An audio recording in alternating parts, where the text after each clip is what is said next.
Yo, what's up mga idol? Kamusta? Magandang umaga. So, gala tayo sa papuntang MOA para magsundo kayo OBR. Oras na ba? 7, 8, 19. Naku, 8 AM pa naman yung out nun. Sana umabot. Ganda ng araw ngayon mga idol. Bali, ito yung una kong labas sa bahay ng papuntang malayo. Hindi yan nakakagala eh.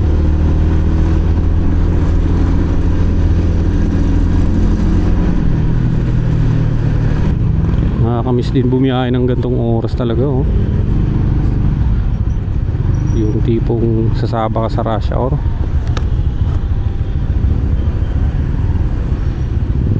May bago palang bukas dito na biryani. Ang tawag is biryami. Ayan pinipilaan yan mga idol. Tuwing hapon sila nagbubukas. Uy, hindi ka na. Nakakatuwa dyan mismong mga Indiano yung nagluluto. Ayan, sarap din.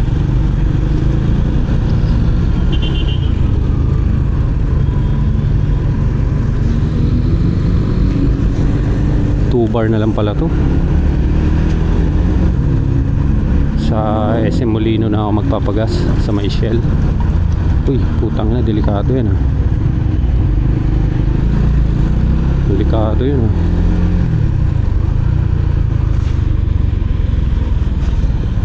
So bali ito pala yung mababiyahe ko siya ng malayo pagkatapos ng change oil. So bagong change oil pala to. Balik pro Honda na ako. Ayoko na ng performance ni Shell. Pero maganda naman talaga yung Shell. Kaso nga lang talaga, maganda yung Shell lalo sa pag naka primera, segunda, tercera hanggang fourth gear. Maganda yung performance niya. Smooth yung hatak. Alam mo yung dahan-dahan, maramdaman mo talaga yung pagiging smooth. Dito kasi sa pro Honda na oil, malakas dumamba, lalo yung first gear tsaka second gear. Pero ang gustuhan ko lang sa pro Honda mga idol talaga pag nasa mabilis na yung takbo mo, let's say 80 to 100, tapos nasa high RPM ka, napaka smooth. Alam mo yung hindi hirap yung makina, yung pakiramdam na ganon. Hindi ko alam kung pares tayo ng pakiramdam kasi kanya-kanya naman tayo ng riding habit pati yung pagpiga sa gas. Sa Shell kasi yung naranasan ko doon, halimbawa nasa 80 to 100 na yun tinatakbo ko, nakakaramdam ako ng vibrate.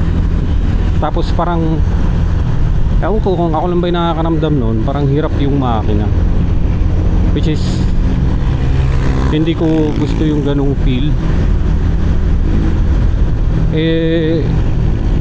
Gusto ko kasi yung pakiramdam na una kong kinuha to sa kasa yung alam mo yon, ang sarap lang ipapatakbuhin. So yun yung hinahanap kong feeling. Hindi ko nakakuha yun sa Shell na oil.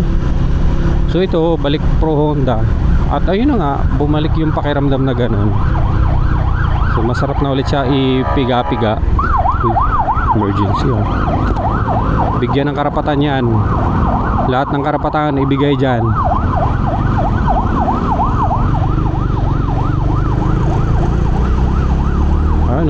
Maramdam ko yung pagiging responsive niya. May oil din ako na gusto dati, yung Mutol. Ang sarap nun sarap pumatak ng oil na yon. Medyo pricey siya, pero sa performance parang hindi ka mabibitin mapa scooter man o manual. Yun nga lang mga idol, hirap hanapin so walang stock sa mga motor shop. Unlike sa Shell tsaka sa Pro Honda, punta ka lang sa kasa, panigurado meron talagang stock. Ayoko rin naman bumili ng oil sa online kasi Alam mo na, marami nang naglalabas ang peking oil ngayon.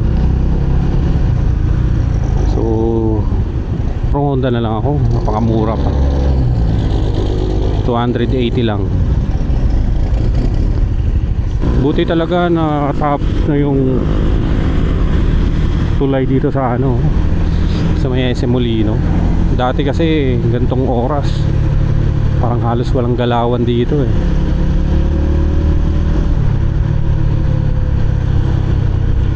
Hindi, pagas muna tayo.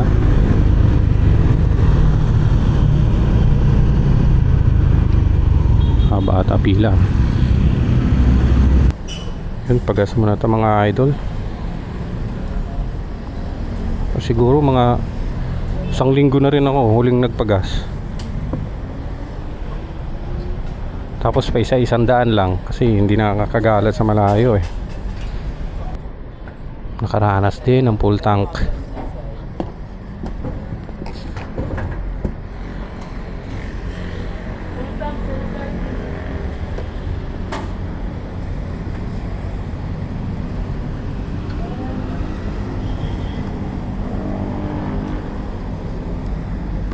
Okay. Yun, nakapagpagas din. At di lang basta gas, full tank. Tagal-tagal din ng hindi nakapagpa-full tank ah. So yun, paakyat na tayo sa tinaguri ang Great Wall of Cavite dati. Sa tagal ng panahon bago natapos.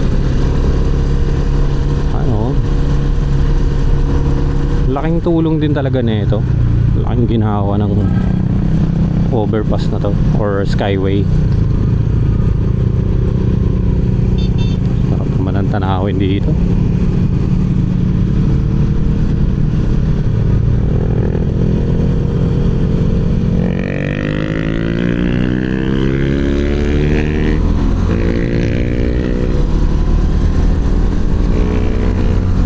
Sarap talaga magmotor.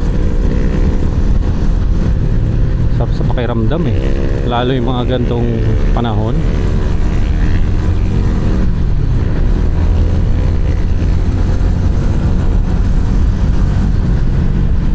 Sarap pumatak. Naramdaman ko ulit yung pakiramdam nung bagong kuha ko to sa kasa. Gantong ganto eh.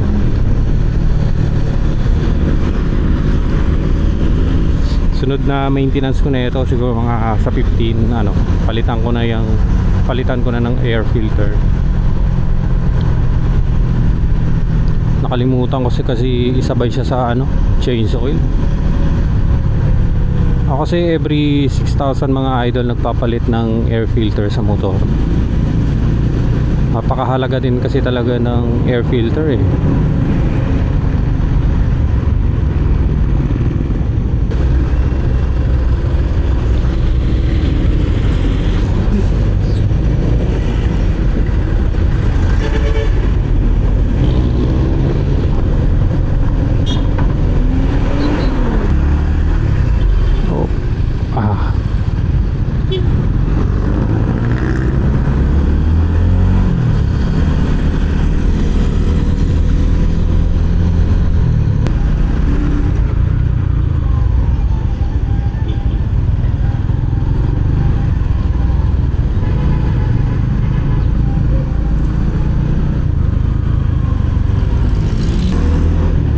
Sana mapatakbo ko ng 100 to dito sa Molino Boulevard. Kaso rush hour eh. Nakakamiss na rin yung feeling na patakbuhin to ng 100 mahigit.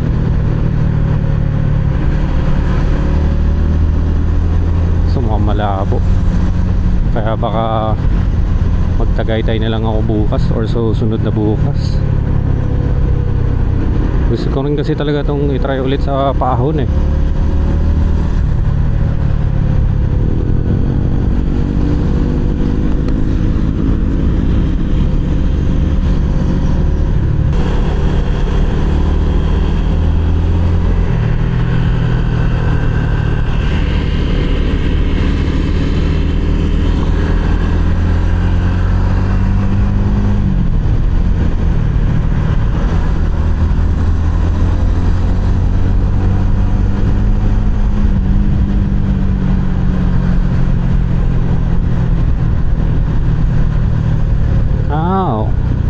traffic. Haba naman ang traffic.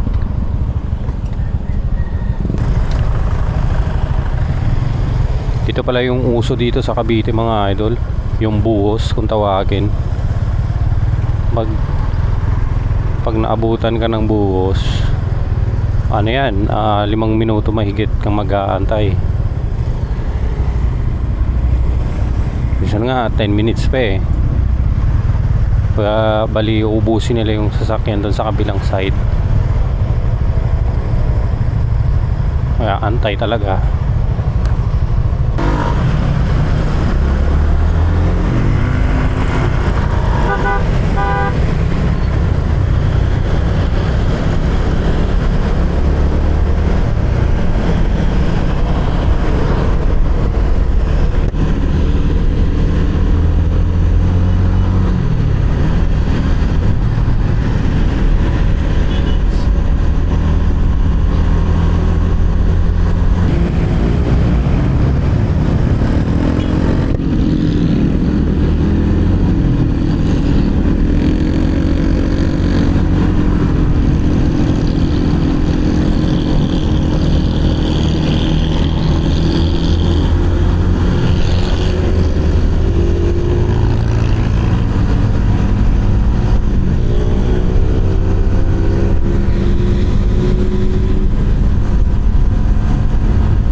Hindi umaabot na 100.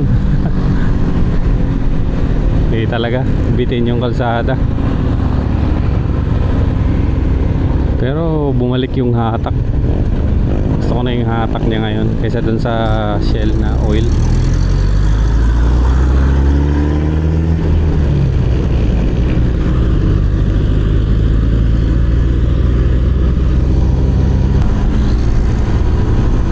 Oh, sarap. Ramdam mo talaga yung makina eh.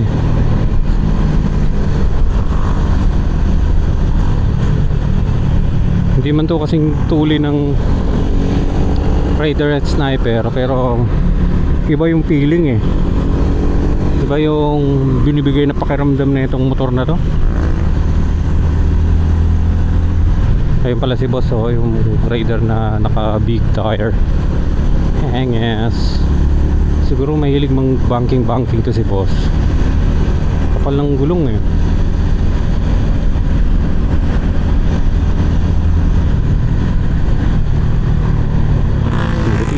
Ayos na rin pala yung kalsada dito. Butas-butas yan nakaraan eh.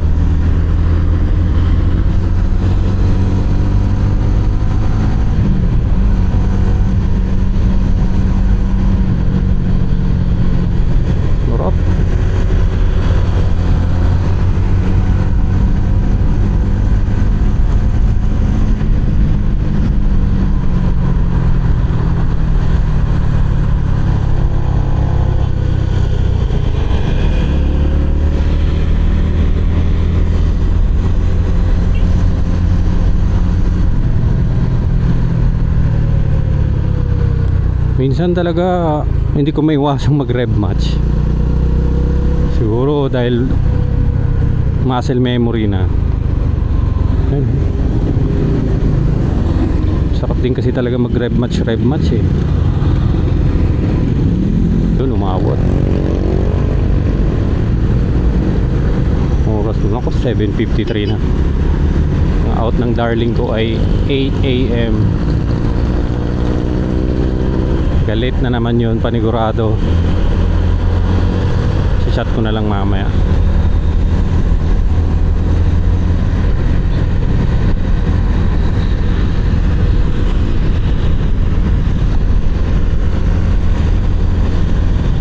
St. Dominic. Dito yung malala yung buhos talaga. Lalo na kapag uwian. Mario Joseph. Pag taga Cavite ka talaga, masasanay ka na lang sa buhos dito.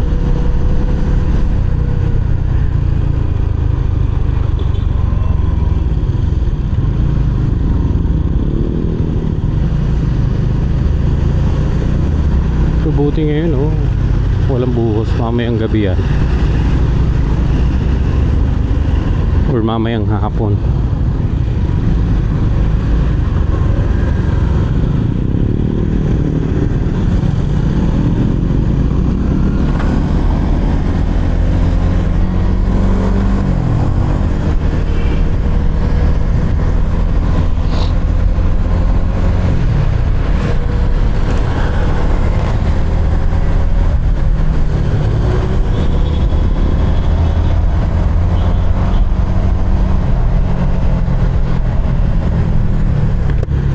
Sarap talaga pakinggan ng manual, no, kapag nag-i-engine brake.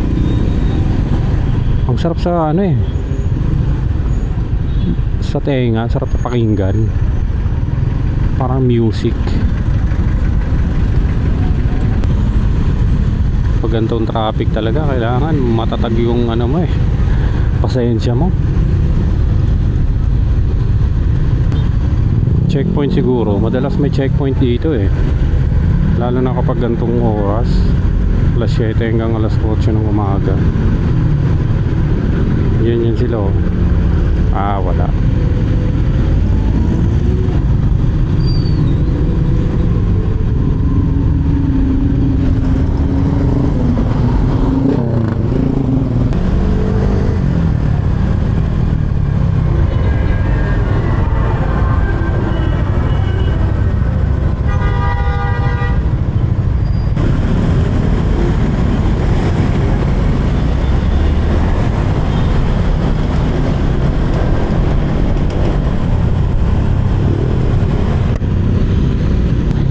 Meron sanang pa-shortcut dito mga idol oh, papuntang MOA.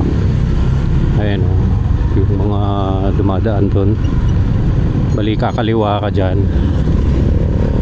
Ang kaso nga lang, sa sobra din na rin dumadaanan na mga nakamotor, eh wala, mahirap na din dumaan doon.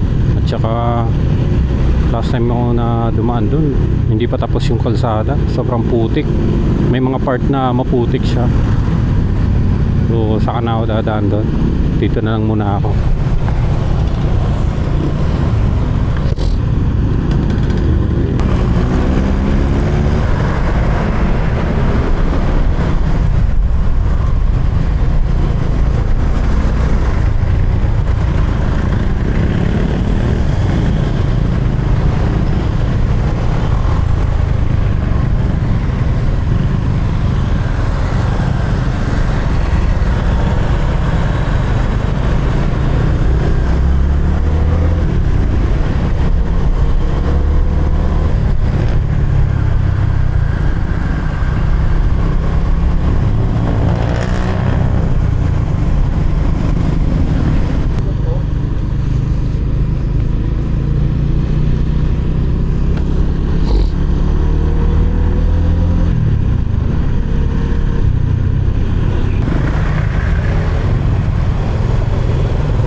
wakas nakarating din sa may Baclaran.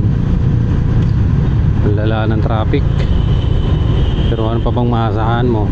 Ganun talaga pag umaga o kahit anong oras, dumaan ka na sa pote. Kanina pa ako nagdadrive talaga, wala pa ako nakakasabay na Winner X, kapwa naka-Winnie. Sarap kasi pakiramdam pag alam mo yun, may nakakasalubong o may nakakasabay tapos bubusinahan mo. Pero masarap din naman sa pakiramdam na alam mo yun, unique ka.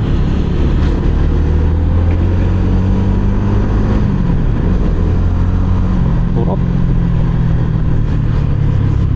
Sarap igas ng igas eh. Lalo na kapag naka-tresera, yung alam mo yung pabuelo na yung motor mo. Sarap, sarap ng tunog.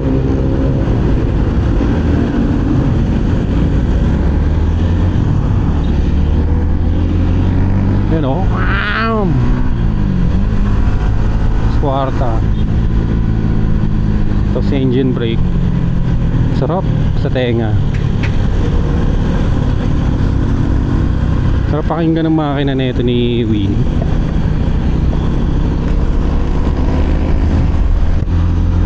Abot ba? Abot. Abot yan. Layo.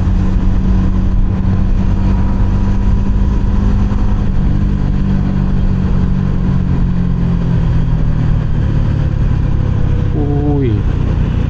Sana umabot pa kaliwa. Hindi, ang tagal natin mag-aantay nyon. Go, go, go mga idol. Bilisan nyo. Ayun lang talaga ang hindi na umabot. Wala, antay talaga. Di bali, malapit naman eh sa sa Mohua. Antay. Oh, grabing stoplight yun, ang tagal. Yung darling ko, galit na talaga yon. 8 yung out niya, 8:36 na.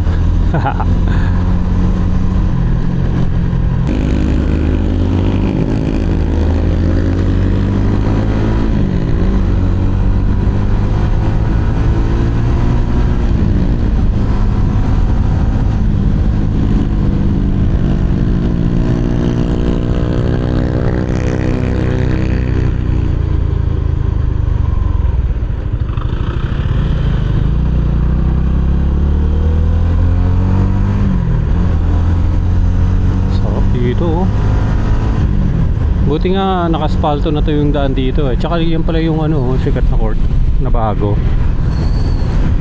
Yung mga mahilig mag-basketball.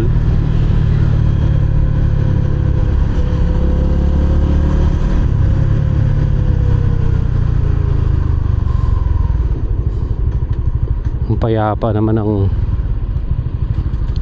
Mall of Asia. For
ay sa wakas malapit na.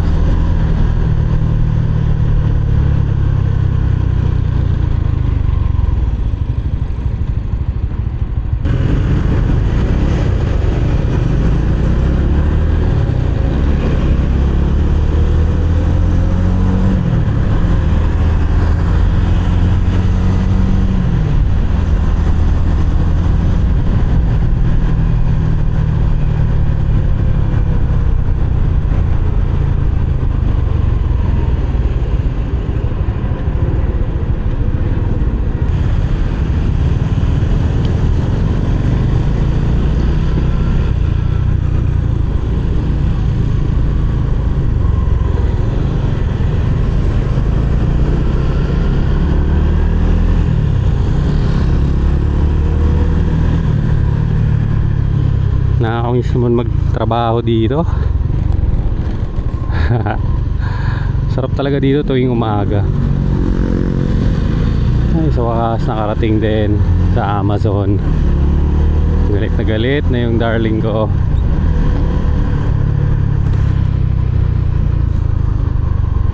Ay, parang may concert mamayang gabi ah. Ano yung concert yan? JBL. Saan na yun?